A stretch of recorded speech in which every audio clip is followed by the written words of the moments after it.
दीवाने, तेरे लाखों है दीवाने। लाखों है दीवाने तेरे, लाखों है दीवाने, लाखों है दीवाने तेरे, लाखों है दीवाने। क्या है दिल की हालत मेरी, क्या है दिल की हालत मेरी, ये कोई न जाने। लाखों है दीवाने तेरे, लाखों है दीवाने, लाखों है दीवाने तेरे, लाखों है दीवाने।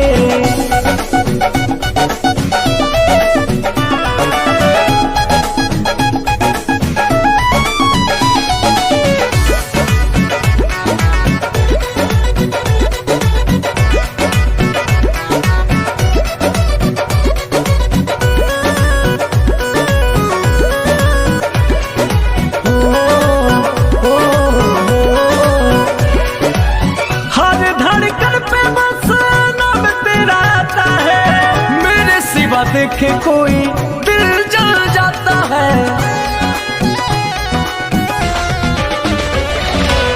हर धड़कन पे बस नाम तेरा आता है। मेरे सिवा देखे कोई दिल जल जाता है। आशिकों के भीड़ में ये, आशिकों के भीड़ में ये तू क्या पहचाने।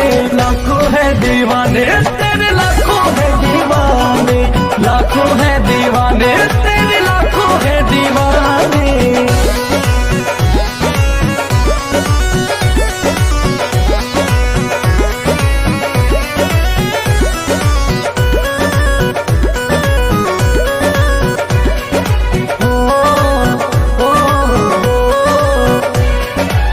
हुस्न पे तेरे जाने सबकी नजर है, पर तेरी सादगी का मुझ पे असर है।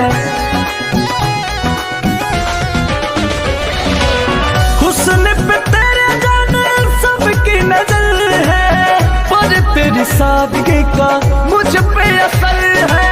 कैसे आए गर्दा अंकुश, कैसे आए राजा अंकुश, बात ये बताने।